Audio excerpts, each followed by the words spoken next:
Bonjour et bienvenue dans votre émission Diva Indigo, votre émission qui vous plonge dans l'intimité de notre invitée. Malgré ses allures de princesse, elle garde les pieds sur terre, parfois à fleur de peau, souvent fleur bleue. La musique est son exutoire. Quelques notes de piano peuvent soulager ses blessures. Elle va partager avec nous la mélodie de sa vie.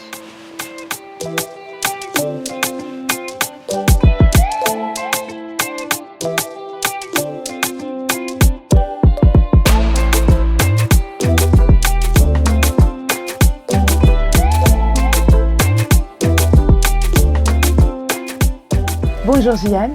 Bonjour. Merci d'avoir accepté de prendre place sur le Diva Indigo, émission qui s'est installée ici dans les studios du label Hakuna Music Company, HMC, ici à Petit-Bourg. Nous allons découvrir pourquoi dans quelques minutes. À 22 ans, vous faites partie de la jeune génération qui cherche à se faire remarquer sur la scène artistique. Compositrice, chanteuse, vous avez sorti il y a quelques semaines votre premier EP, Mélodie, incluant 8 titres avec le label Step Art Productions. Cette étape était très importante pour vous. Vous avez pu donc dévoiler votre identité musicale. Exactement. C'est un projet qu'on travaille depuis 2 ans maintenant, le EP Mélodie. Donc, c'est des chansons qui viennent de mes expériences. Par exemple, quand j'ai commencé à composer avec le piano, etc. Et voilà, franchement, je suis vraiment fière de la sortie de cet EP.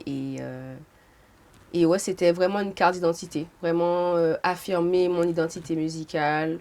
Et voilà. Sur la terre du zouk, du reggae dancehall et maintenant de plus en plus du bouillon, vous avez choisi votre chemin. Est-ce que vous pourriez décrire votre musique? Wow. Je dirais que ma musique est thérapeutique parce qu'elle l'a été pour moi dans un premier temps. Et j'aimerais pouvoir toucher les gens et leur aider à guérir sur certains sujets de leur vie. Donc, ouais, je dirais que ma musique est thérapeutique et guérisseuse.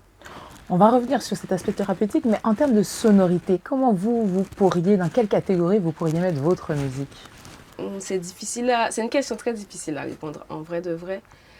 Mais je pense que, en tout cas, toutes les grosses influences du projet, c'est tout ce qui est R&B, soul, un peu pop, un peu hip-hop aussi. Je dirais même un peu jazz, en vrai. Par exemple, un morceau comme Septième Ciel. Euh, et voilà. Mais en vrai, il y a beaucoup de sonorités aussi caribéennes, puisque un morceau comme La Zone ou Imparfaite pourrait tout à fait être revisité en zouk ou en compas, parce que c'est des sonorités. On est comme ça, nous, aux Antilles ou dans la Caraïbe. La mélodie, je trouve que c'est inné chez nous. Et je trouve que ça se retransmet dans ma musique. Donc voilà. Et dans votre musique, du coup, on entend, c'est un mélange finalement, c'est plusieurs inspirations, c'est un mélange de toutes ces musiques. C'est quelque chose qu'on entend de plus en plus quand on parle de musique créole. Et donc vous vous inscrivez dans ça. Vous voulez pas rentrer dans une catégorie, c'est prendre un peu partout et après faire quelque chose, c'est ça? C'est ça, exactement, puisque je suis influencée par d'autres musiques, pas forcément que la musique qui se joue ici et qui se consomme ici en Guadeloupe. Euh, oui, et puis je trouve ça intéressant d'aller, comment dirais-je, s'inspirer de d'autres cultures ou d'autres musiques pour créer un autre noyau. Et voilà, et je trouve que ça peut rassembler aussi les gens. Et comment vos amis, les jeunes de votre génération, ont-ils accueilli ce noyau que vous êtes en train de construire? Je dirais qu'ils l'ont bien accueilli parce que j'ai toujours voulu chanter, j'ai toujours voulu faire des scènes. Donc je pense que, en tout cas, mon entourage, mes proches, ils me boostent en fait à poursuivre ce rêve et ils sont fiers de moi de voir que je lâche pas. Peut-être malgré le fait que justement, je rentre peut-être pas dans la case des chanteuses en Guadeloupe, puisque enfin, il y a beaucoup de chanteuses de zouk, et je suis pas rentrée dans cette case-là. Et je pense qu'ils admirent un peu le combat que j'ai décidé de mener. Après, en dehors de mes proches, le, la chose que je retiens le plus, en tout cas des retours qui me viennent, c'est que les gens respectent énormément la qualité du travail de ma musique et c'est le plus important selon moi. Alors, avant de revenir dans les détails sur justement cette EP Mélodie, vos influences, vos inspirations, on va revenir au commencement, parce que la musique, c'est un héritage qui a été transmis par votre père. Tout à fait. Tout à fait. Mon petit papa, mon défunt papa. Une petite pensée pour lui. Mais oui, effectivement, il a eu, enfin, disons que toute ma famille m'a influencé dans la musique, puisque la musique, c'est toujours quelque chose qui nous a rapprochés. Mais mon papa était musicien, donc forcément, il a essayé de me transmettre ça et il a réussi pour le coup. Mais oui, je me souviens encore de mon papa qui jouait au piano dans le salon et c'est ce qui m'a donné envie, en fait, de jouer aussi. Et je le remercie pour ça aujourd'hui. Alors, votre enfance, on va continuer de l'explorer en musique, bien sûr, et on va se faire aider par des grands frères. Vous connaissez donc certainement Jackie et Benji, Jackie et Benji. des Nègres Marrons. Eh bien non, je ne connais pas. C'est vrai. Oui, je ne connais pas, Alors, mais ils ont je un suis titre curieuse. qui s'appelle Le Bilan. Ok, Et c'est un titre qu'on va recomposer ensemble en faisant votre bilan d'étape. Le bilan d'étape ok, de Jiane. ok. Vous êtes prête? Alors, on a vu, vous avez pris le temps de vraiment écrire des mots qui correspondent à ce que vous avez vécu. Et C'est là, ça. on va les entendre. Donc, c'est parti pour le titre Bilan d'étape de Jiane. Alors, je repense à notre enfance avec l'odeur de l'eau salée. Sans trop dramatiser, la vie au soleil, c'est peut-être ce qui nous a motivés. L'esprit était déjà rêveur. Petite sirène, à tête grainée, on préférait écouter papa jouer sur son piano. L'excès de curiosité était tel qu'on s'enjaillait en suivant les aînés qui étaient pour nous des modèles. À l'époque, dans les rues, les artistes chantent, dansent, parfois se rebellent. Le son des trompettes de Matamba représentait Saint-François. Eh bien, écoutez, tout ça en quelques minutes. Donc, déjà, là, on peut apprécier, ici à Divan Indigo, Je me suis sentie à l'école. Vraiment, c'était cool, j'ai bien aimé. on peut apprécier aussi vos talents de compositrice, d'écriture, comme ça, au pied levé. Alors, il y a deux, trois petites choses quand même que vous n'avez pas dites, à savoir que vous séchiez l'école et malgré tout, vous étiez très bonne élève. Oui. Expliquez-nous. En fait, j'ai été très, très, très, très bonne élève jusqu'en troisième. C'est-à-dire que je travaillais pas plus que ça et j'avais de très bons résultats. Mais quand je suis rentrée au lycée, ça n'a pas suivi puisque c'est pas le même rythme. Donc, on va dire que les notes n'ont pas vraiment, vraiment suivi. Mais je séchais les cours dans le lycée en plus. Enfin, j'allais pas dans un cours et je préférais aller à la MDL, mais c'est juste parce que j'étais fatiguée, je préférais dormir. Voilà. Parce que je vivais la nuit. Déjà. Oui, voilà, dans ma chambre, dans ma petite cave. Donc, du coup, quand j'allais à l'école, ben, je dormais, quoi. Voilà. Enfin, surtout au lycée, du coup. Vous avez quand même réussi à décrocher votre bac. Mais avant de parler Oui, du tout bac, à fait. à l'âge de 6 ans, c'est l'association culturelle Sakita qui vous offre votre première représentation. Est-ce que vous vous rappelez cette première rencontre avec le public? Franchement, c'est tellement loin. J'avais déjà oublié ça. Mais en vrai, j'ai pas des souvenirs d'être sur scène à cette période, mais je me souviens de l'excitation de se préparer, se maquiller. En plus, il y avait énormément d'enfants. C'est une sacrée organisation, parce que c'était au Centre des Arts à l'époque. Euh, mais où est-ce que je retiens, c'est l'excitation, la joie de participer à un spectacle. Et de savoir aussi que ma famille serait là pour me voir, quoi. Est-ce que vous vous rappelez le titre que vous avez chanté? Oui, mais il y a eu plusieurs spectacles. Alors oui, Alors, celui où vous avez chanté L'air du vent, alors. alors oui, je me souviens bien de ça puisque il y avait eu On rappelle pour les plus âgés qui ne connaîtraient pas, L'air du vent, c'est Pocahontas. c'est ça, exactement, dans le dessin animé. Et j'avais commencé, enfin, il y avait eu une organisation pour que j'ai des cours de chant juste avant le spectacle. D'ailleurs, merci maman, puisqu'elle m'emmenait aux abîmes, au moins, je sais pas combien de temps ça a duré, mais en tout cas, elle m'a emmené plusieurs fois en répétition pour pouvoir réaliser cette chanson pour le spectacle. Et non, c'était cool, j'ai adoré, hein. En plus, quand j'étais petite, j'avais un peu plus l'innocence et la spontanéité, donc pour moi, c'était vraiment en mode, je sais chanter, je vais chanter, quoi. Mais aujourd'hui, c'est très intéressant de faire ce paradoxe, puisque aujourd'hui, c'est un peu différent. J'ai un peu moins cette spontanéité, cette insouciance.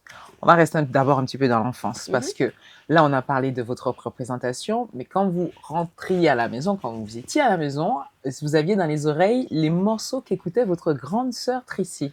Tout à fait. Oui, ma sœur a eu une grosse influence sur ce que j'écoutais, puisque c'était comme un modèle, hein, elle a 10 ans de plus que moi, donc forcément, on a envie d'être un peu comme sa sœur. Mais oui, du coup, ça a commencé par toutes les stars qui ont émergé à cette période, c'est-à-dire Rihanna, Beyoncé, vraiment les stars de R&B, tout ça, pop, à l'ancienne, au State, quoi. Donc, ouais, ça m'a beaucoup Et au plan influencé. local, vous écoutiez aussi? Pas Il y vraiment. avait un peu de Enfin, Chris. en vrai, oui, Chris, c'est vrai. Il y avait Chris et aussi j'écoutais par le biais de maman, du coup, tout ce qui est Zouk Rétro, aussi Soft. Ouais, c'est tout ce dont je me souviens. Patrick Saint-Éloi, voilà. Alors, vous êtes allé un peu vite sur un des artistes que vous écoutiez à l'époque, Oui, Rihanna. Vous êtes allé un peu vite sur elle, mais on sait que c'est une artiste très, très chère à votre cœur. effectivement. Oui, j'aime beaucoup Rihanna. Enfin, je fais comme si c'est quelqu'un que je connais, mais on est né à la même date. Bon, pas la même année forcément, mais le 20 février, c'est aussi son anniversaire. Donc déjà, j'ai accroché avec la musique de Rihanna très tôt et quand j'ai appris qu'elle fêtait son anniversaire le même jour que moi, ben j'étais en mode ben voilà, c'est la destinée. C'est que elle et moi on a quelque chose en commun, on a un lien. Donc et je pense que ça m'a aussi motivée pour suivre mes rêves et aller vers la chanson puisque je me suis dit ben si elle a réussi, pourquoi pas moi, surtout que elle aussi elle vient des Antilles, de la Caraïbe. Donc, j'arrive vraiment à m'identifier à elle, en tout cas en tant qu'artiste. Donc, très jeune, vous saviez chanter, vous saviez jouer, vous avez pris des cours de solfège, de ca, et bien sûr des cours de piano, vous en avez parlé tout à l'heure. Oui. Le piano qui était pour vous un instrument, c'était une évidence ou vous avez peut-être un peu hésité avec un autre instrument comme la guitare? Non, pour le coup, ça a vraiment été une évidence, puisqu'il y avait un piano à la maison, en fait, tout simplement. Donc, je m'amusais, enfant, à jouer. Donc, ça a été la suite logique. Et maman... Après, mon papa, il a essayé de m'apprendre certaines choses, mais je voulais pas. Je sais pas, quand on est enfant, on est un peu bête des fois. Là, aujourd'hui, je regrette. Mais du coup, ensuite, ma maman m'a fait prendre des cours de piano et voilà, hein, c'est... Et très tôt, vous avez appris à jouer à l'oreille. Oui, alors oui, puisque j'avais vraiment la niaque de jouer, de pouvoir m'entendre jouer des morceaux et chanter aussi en même temps. Et donc oui, effectivement, j'avais un petit synthé qu'on m'avait offert pour Noël et il y avait des chansons préenregistrées dessus, donc je les écoutais et je notais parce qu'en fait, quand le morceau préenregistré joue, on voit les notes, pardon, on voit les notes sur l'écran. Donc je les notais une par une et je reproduisais, mais ça me prenait des journées, hein. Mais j'aimais bien faire ça. Voilà. Vos journées, c'était devant le piano. C'est ça. Ça pouvait être des après-midi pendant que maman fait la sieste. J'ai rien à faire. Donc voilà. C'était ça. Et après le bac, vous vous retrouvez dans la ville de Rouen pour une licence de musicologie. Malgré l'évidence pour l'artiste en herbe que vous étiez, vous n'y avez pas trouvé vos marques.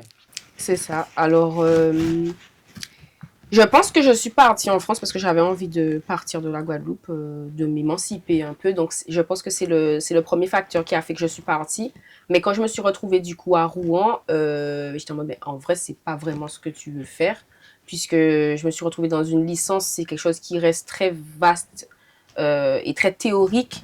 Donc, du coup, j'étais en licence musicologie option métier du son.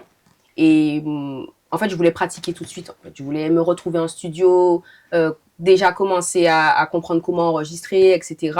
Et en fait, dès la première année, je me suis retrouvée dans des cours magistraux sur l'histoire de la musique, le roi de France qui préférait tel instrument. Enfin bon, ça ne m'intéressait pas. Je voulais du concret en fait. Donc, je me suis un peu renfermée à cette période et mais je pense que cette période m'a permis de comprendre réellement que je voulais mettre en place un plan pour réaliser mon rêve de chanteuse et pas passer par quatre chemins en fait.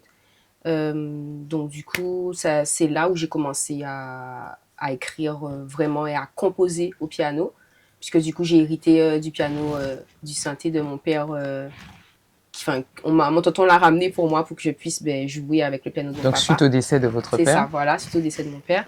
Et et c'est pour ça que je le remercie parce que je pense que c'est pas fait par hasard et que ça devait se faire comme ça et que ça a été mon déclic en fait pour me rendre compte que ok, j'ai 20 ans, j'ai envie d'atteindre certains objectifs donc je dois le faire maintenant en fait.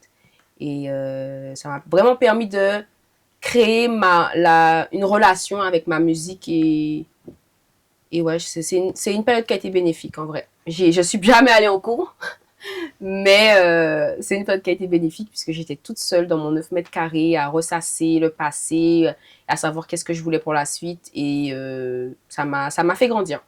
Et c'est là qu'on découvre chez vous, votre musique, cette vertu thérapeutique. Parce que là, la musique devient pour vous donc une thérapie. Exactement. C'est exactement ça. Pour le coup, le projet, enfin, une très bonne partie d'ailleurs de l'EP Mélodie, c'est des chansons que j'ai écrites dans ce 9 mètres carrés, avec toutes mes peines et toutes mes réflexions, développement personnel, tout ça.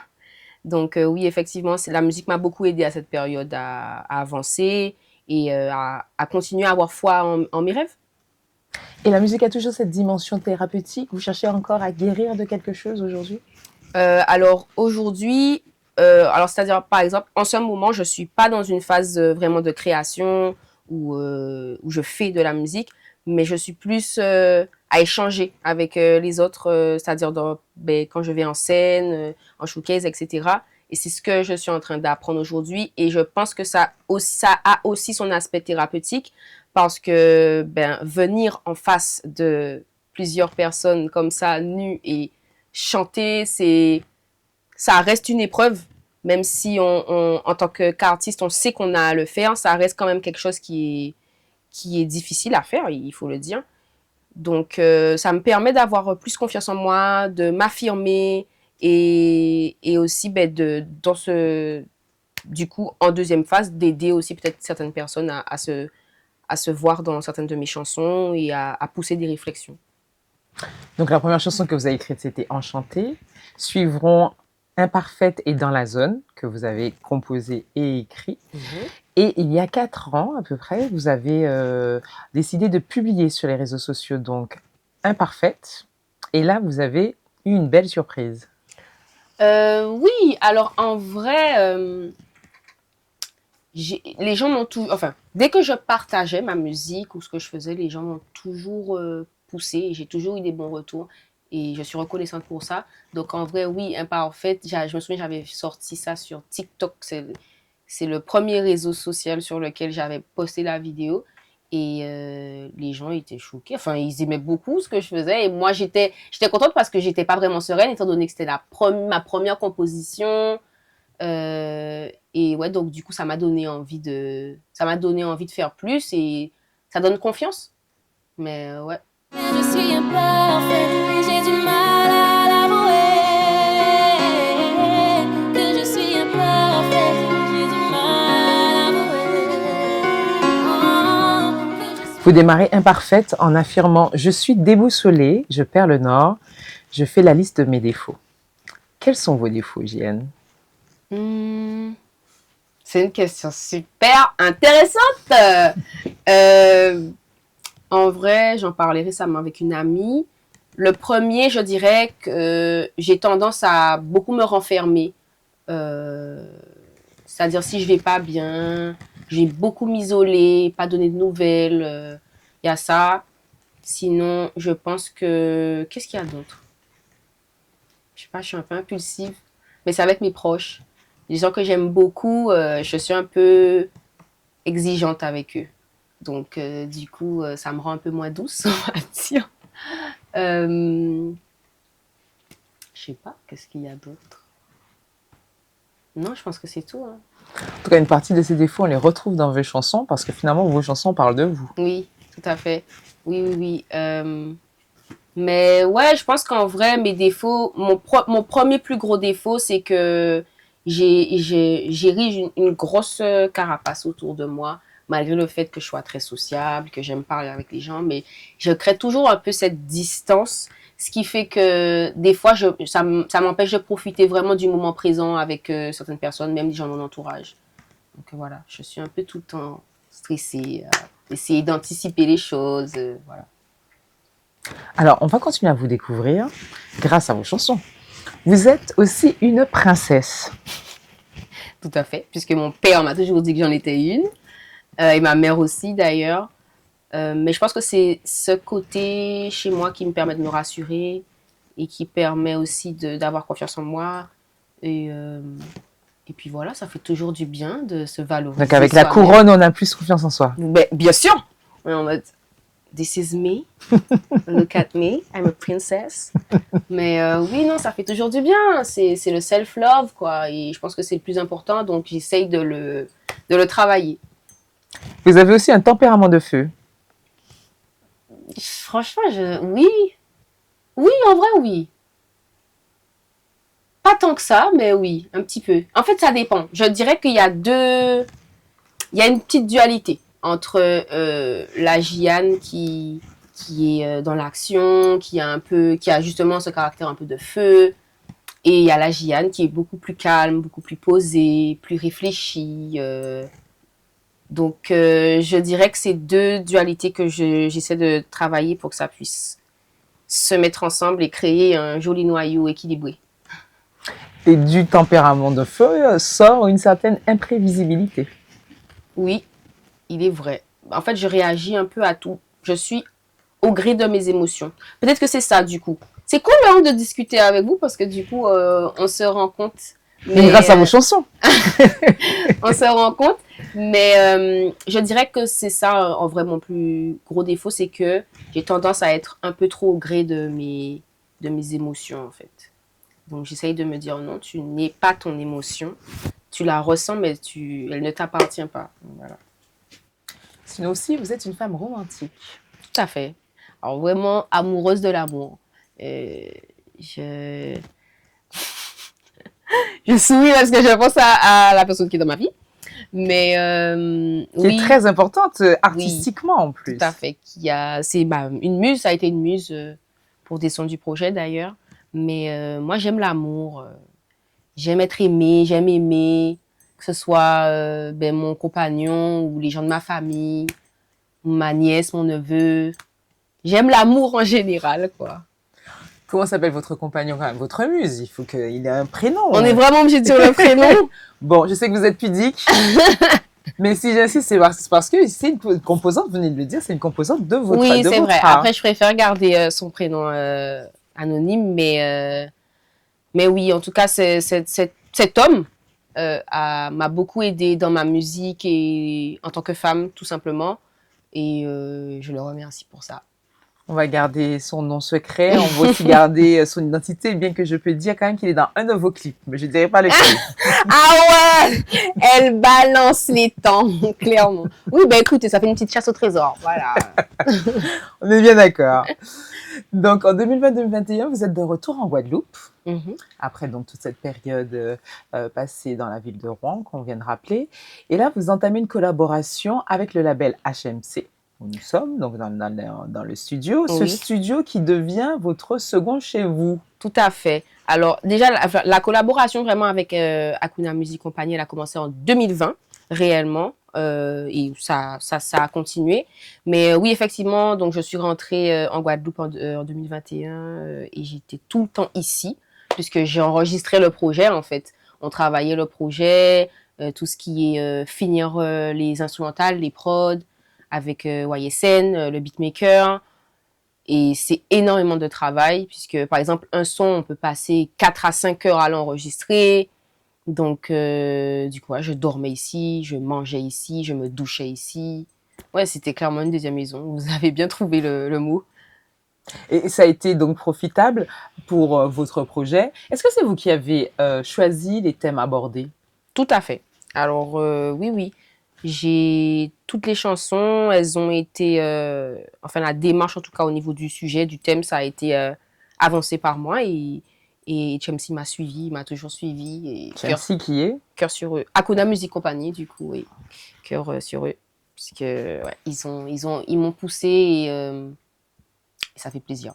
Voilà, c'est tout. Il y avait aussi dans l'aventure votre manager. Oui. Votre aide précieuse. Oui, alors parce que la musique se fait en famille. Tout à fait, c'est important. Mais oui, mon manager qui a toujours été là, du coup, qui a toujours été dans ma vie et qui m'a toujours boosté. Et je pense que c'est aussi un des facteurs. C'est-à-dire qu'elle m'a toujours incité à écrire, à composer. Et c'est moi, en vrai, qui faisais du retard. Et quand j'ai enfin décidé, j'étais en mode, ok, ben voilà, tu vois que tu es capable. Donc, à un moment donné, il faut se réveiller, madame. Donc, je la remercie aussi pour ça. Mais oui, c'est une personne qui compte beaucoup pour moi et j'espère qu'on va aller loin. Quelles ont été vos références musicales pour votre premier EP? Hmm, oh, c'est une bonne question. Alors, j'écoutais beaucoup de Billie Eilish à cette période. C'est une artiste aux États-Unis, qui est très jeune aussi d'ailleurs. Je crois qu'elle a mon âge.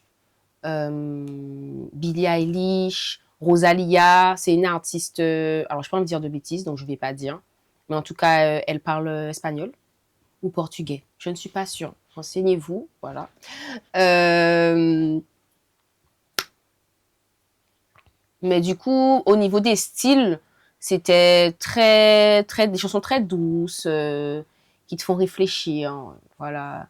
Et en termes de, je dirais que c'était un peu, franchement, je saurais pas vous dire le style vraiment, mais je pense que c'était plus pop, soul, jazz en même temps. Enfin, il y a plein de styles mélangés.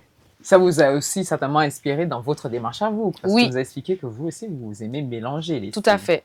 Tout à fait. Donc, ça m'a beaucoup influencé, mais surtout Rosalia.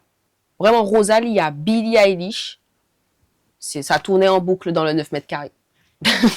Donc, du coup, ouais, forcément, ça m'a influencé. Et ouais. Et donc, entouré de cette équipe, avec vos aspirations, vos idées, vous arrivez en 2024, vous sortez le premier EP.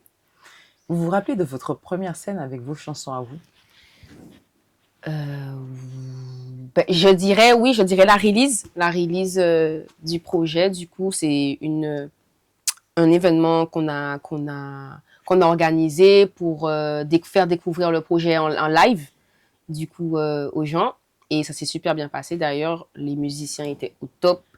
Et pour le coup, je pense que cette expérience, c'était la meilleure expérience puisque j'avais pas ce trac de venir me battre pour mes chansons, puisque je me disais, ben, les gens sont venus pour moi, en vrai, pour m'écouter chanter, donc juste fais ton taf et kiffe.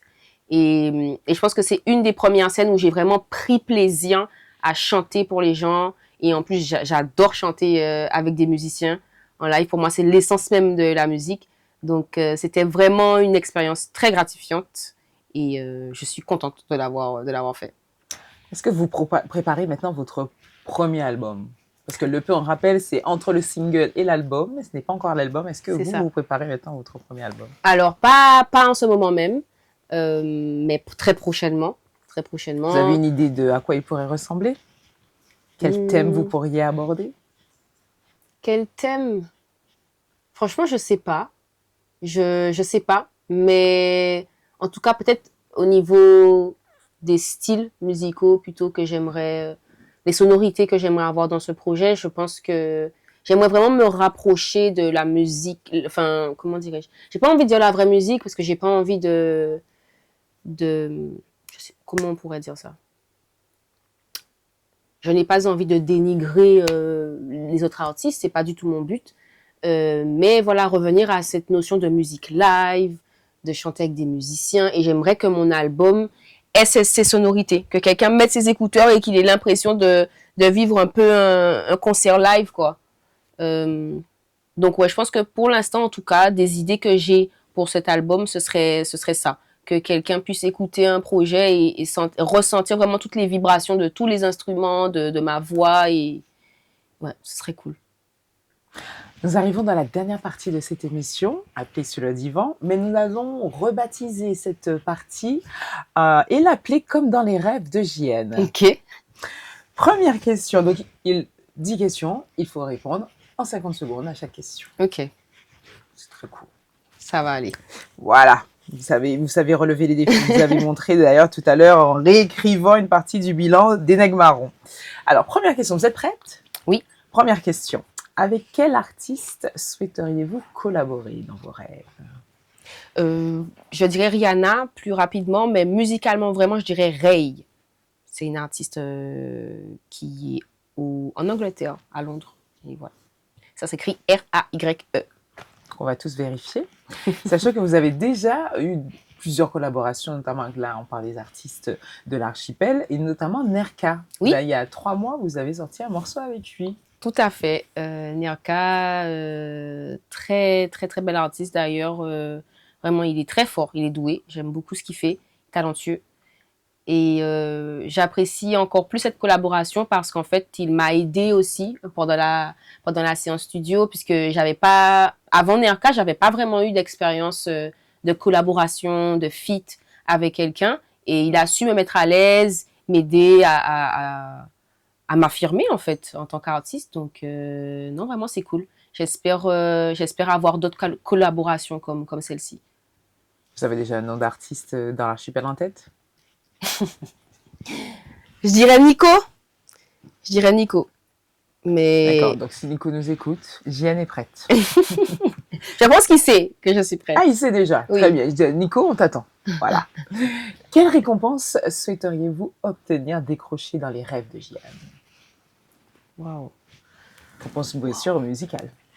Alors, je sais pas si ça existe, mais j'aimerais bien genre, avoir un prix qui met en valeur la Guadeloupe. Je sais pas si ça existe, mais Il y a des compétitions qui oui. mettent en valeur les outre-mer. Bah, en fait, déjà, j'aimerais bien que ça se démocratise quand même, mais justement, les événements qui honorent les artistes de plus en plus intègrent les outre-mer et ça, c'est cool. Mais j'aimerais vraiment, ouais, je pense gagner un titre genre la chanteuse des Antilles, quelque chose comme ça. Très bien. Combien de disques d'or souhaiteriez-vous obtenir? Alors, on rappelle, le disque d'or, c'est 50 000 équivalents ventes ou 15 millions d'exemplaires vus sur le net ou téléchargés. Combien? Alors, combien de disques d'or pour Gilliane? Wow. Franchement, en vrai, ça m'importe pas vraiment le nombre. Après, si j'en gagne un, déjà, c'est une victoire. Mais c'est pas très important pour moi, en vrai, de gagner des prix. Après, je pense que quand on en gagne un, ça donne goût. Mais C'est possible. oui, je pense. Mais après, je sais pas. J'ai pas de nombre à donner, vraiment. Si Dieu me donne, je prends. Alors, dans quel autre genre musical pourriez-vous évoluer? Vous avez parlé au tout début de l'entretien du zouk. Est-ce qu'il y en a d'autres comme ça, entre bouillon, dancehall, rap? Parce que Oui. déjà sur le featuring avec Nerka, donc le rappeur et vous, est-ce Mhm. que ça a pu Bien sûr. En vous vrai, inspirer? je suis ouverte à plein de choses. Dès que moi, ça me fait vibrer et que je ressens une émotion avec, j'y vais. Par exemple, j'ai participé à un one-shot de l'Oxymore très récemment et je dirais que ça sort un peu, par exemple, de ce qu'il y a sur mon projet, parce que c'est un peu des sonorités dancehall, je chante un peu moins, il y a et je pense que en vrai, ouais, j'aimerais bien faire du rap, j'aimerais bien faire du rock, pourquoi pas. Je suis ouverte à plein de choses et ça me permettrait moi aussi de m'améliorer, de découvrir de nouvelles choses, d'apprendre de nouvelles choses parce que rapper c'est pas simple, hein. Vraiment pour le coup.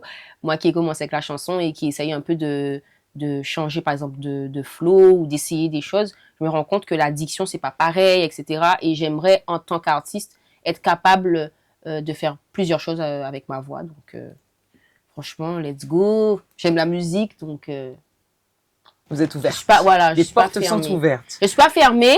Après, voilà, ça dépendra vraiment de si ça me plaît, si je ressens quelque chose, mais je suis pas fermée du tout. Alors, la cinquième question, c'est votre nièce Isis qui va vous la poser. Salut Tati, j'espère que tu vas bien. Qu'est-ce que tu ferais si demain tu devenais une star mondiale? Gros bisous, on te fait des gros bisous, Raine et moi. Bisous, bisous. Bisous ma vie, elle est trop chou. Qu'est-ce que je ferais si demain je suis une star mondiale? Franchement, je pense que si je suis star mondiale, ça veut dire que j'ai les sous. Vraiment, le compte en banque, il est gros.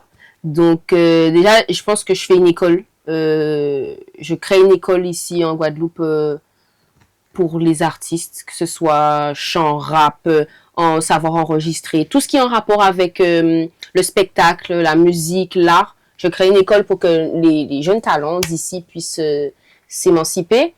Et la deuxième chose, je pense, c'est les associations, hein, aider des associations, des gens dans le besoin. Et voilà. En tout cas, ouais, ce seraient les deux gros projets que j'aimerais bien faire en étant star mondiale. Et en étant star mondiale, à quel événement vous auriez souhaité être invité? Par exemple, est-ce que vous auriez souhaité être invité à la fermeture des Jeux Olympiques, à la cérémonie de clôture des Jeux Olympiques? Pour chanter? Oui, artistiquement. Ouais, carrément. Pourquoi pas? Les marches du Festival de Cannes, sur les marches du... Why not? Moi, il n'y a pas de souci. Moi, non, moi, je suis grave chaud pour chanter là où on veut bien de moi. Après, comment dirais-je? C'est comme ce que j'ai tout à l'heure. J'ai des valeurs et des principes. Il y a des choses que j'aime, d'autres que j'aime pas. Si l'événement ne me plaît pas ou l'événement a des valeurs qui vont pas avec moi, j'irai pas. Mais c'est avec plaisir que je partage ma voix et ma chanson. Vous souhaiteriez être habillé par quel styliste? Parce qu'on voit dans vos clips, sur vos photos sur les réseaux sociaux, on sent que vous aimez, vous appréciez être habillé avec un style à vous, pas comme les autres.